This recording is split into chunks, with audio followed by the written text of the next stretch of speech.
Assalamualaikum warahmatullahi wabarakatuh. Apa kabar teman-teman Nurawala semua dan para pecinta buku dimanapun Anda berada? Saya Putri Anissa Azahra di sesi baca buku Nurawala.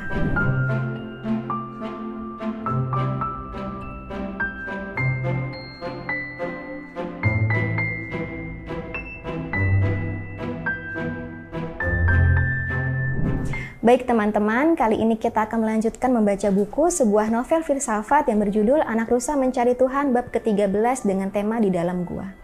Sebelumnya kita sudah menyelesaikan bab ke-12 dengan tema Jadilah Bintang. Dikisahkan Hai menyadari adanya dualitas dalam alam semesta, antara yang abadi dan yang fana ataupun tentang yang terang dan gelap. Ini mencerminkan pemikiran tentang keseimbangan dalam kehidupan dan alam, di mana segala sesuatu pasti memiliki pasangan lawannya dan saling melengkapi. Baik, langsung saja kita masuk ke bab 13 dengan tema Di Dalam Gua. Setiap kali bangun dari tempat tidur pada pagi hari, aku langsung merasakan keberadaan teman kura-kura. Ketika ia mencari makan di rerumputan, aku segera menyadarinya. Meski ia sedang diam, mataku bisa segera menemukan cangkang hijau kecoklatan miliknya.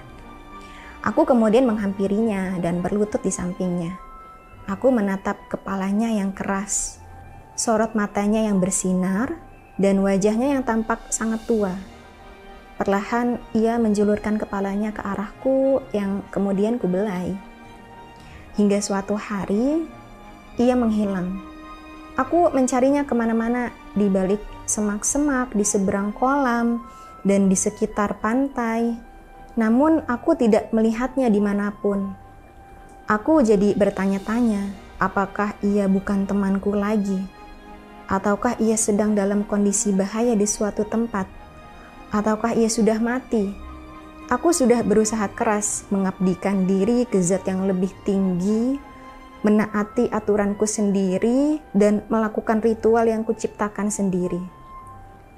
Aku berharap semua ini dapat memberiku kebahagiaan dan ketenangan. Tapi tak disangka-sangka hilangnya teman kura-kura ternyata membuatku sangat terkejut. Kesedihanku mungkin sama dengan saat kematian ibu rusaku. Demi mencari teman kura-kura, hari itu aku masuk ke dalam gua yang belum pernah kudatangi. Di dalamnya suasana sangat gelap. Aku mencari-cari di lorong yang dekat dengan arah keluar gua itu untuk sesaat, karena di sana masih ada sedikit cahaya. Lalu aku melihat lorong lain, lebih masuk lagi ke arah gunung. Di sana lebih gelap, bahkan lebih gelap daripada malam, karena tidak terlihat sinar dari satu bintang pun. Itu sebabnya aku membawa obor yang menyala dari akar pohon yang dibakar. Sambil berusaha mengatasi rasa takutku, aku pun masuk ke dalam gua itu dan memanggil-manggil teman kura-kura. Aku masuk semakin dalam. Di dalam kegelapan itu, aku merasakan kesedihan yang luar biasa. Mungkin sebaiknya aku membiarkan temanku pergi. Aku tidak ingin dia pergi. Hal yang mengerikan terjadi. Api oborku padam. Aku tidak bisa menyalakan lagi. Keadaan di sekelilingku gelap gulita. Aku menutup mata, kemudian membuka lagi. Tapi tak ada perubahan. Keadaan tetap gelap sekali.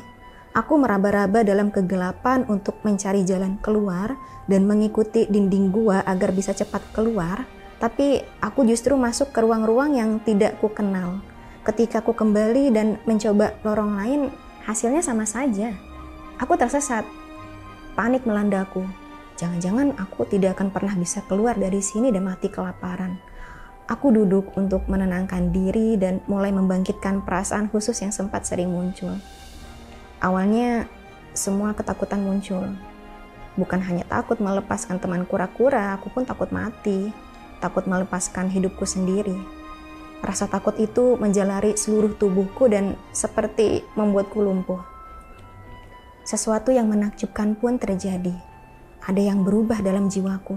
Sebuah pengalaman aneh yang tidak dapat kujelaskan dengan kata-kata. Ragaku ketakutan, tapi jiwaku yang membuatku bisa merasa dan berpikir semakin terhubung dengan sang misteri, sang cahaya. Ini dua hal yang berbeda. Gagasanku tentang kehidupan ini bahwa kehidupan harus terus berlanjut, bahwa persahabatanku harus terus berlanjut adalah ide yang bagus. tapi jiwaku berada di atas itu semua.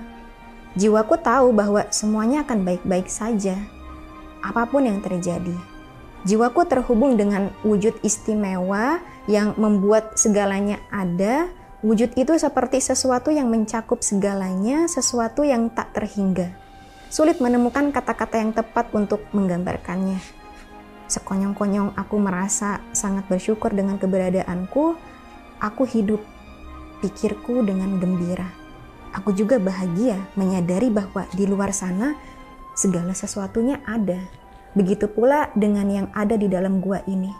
Biasanya aku melihat segala sesuatunya secara terpisah-pisah, masing-masing dengan keberadaannya sendiri-sendiri. Namun kini aku begitu merasakan keberadaan segala sesuatu seperti melebur secara bersamaan dan serentak, termasuk diriku sendiri. Jiwaku bagaikan membentang ke segala penjuru alam semesta. Tak ada lagi perbedaan antara benda-benda lain dan diriku. Tidak ada lagi jiwaku dan yang lainnya.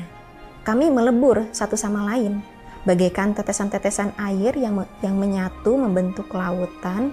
Sungguh luar biasa perasaan ini. Entah berapa lama perasaan ini berlangsung, tapi rasanya lama sekali. Aku baru memahami bahwa jiwaku tidak terpisah dari sang misteri. Jiwaku sendiri, si aku yang terpisah, kini telah sirna. Dan tidak ada lagi yang tersisa selain kesatuan dari segalanya. Kelak aku akan mengerti bahwa orang-orang menyebut sang misteri ini sebagai Tuhan. Peristiwa ini tidak terasa seperti mimpi, bahkan lebih nyata daripada kenyataan.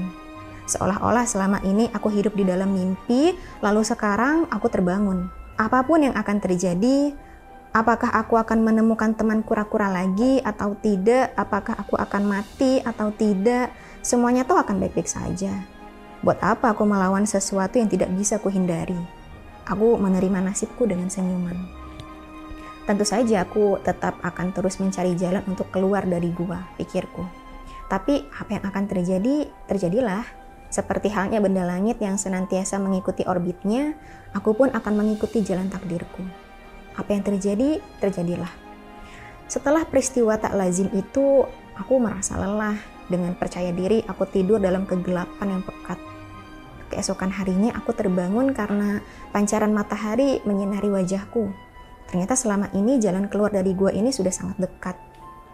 Jalan keluar yang belum pernah aku ketahui, yang berada di puncak gunung. Beberapa saat kemudian, aku sudah berada di luar gua. Awalnya matahari yang sudah meninggi di langit begitu menyilaukan dan membutakan penglihatanku. Sambil mengerjapkan mata, aku memasuki dunia dengan segala aroma, warna, dan semangatnya. Aku belum bisa melihat dedaunan pepohonan dengan jelas. Kemudian aku menyadari bahwa semua yang terlihat merupakan pantulan dari cahaya sejati. Aku merasa sangat bebas dan bahagia. Aku bersorak kegirangan dan melompat sambil mengangkat tangan ke udara. Aku dulu beranggapan bahwa segala sesuatu di sekitarku terpisah dari diriku. Melalui mata, telinga, dan indera peraba, aku menangkap dunia sebagai materi. Semuanya mengandung aspek jumlah yang bisa kuhitung. Misalnya, 2 ekor kambing, segenggam beri, sebatang pohon di hutan, seorang manusia atau seekor ikan. Kini setelah aku menyadari bahwa sang misteri tidaklah bersifat material, yaitu tidak memakan tempat, aku tak lagi membedakan antara yang tunggal dan yang jamak. Kesatuan meliputi semua hal, inti dari segala sesuatu hadir di sekitarku, dan aku merasa menyatu dengan dunia.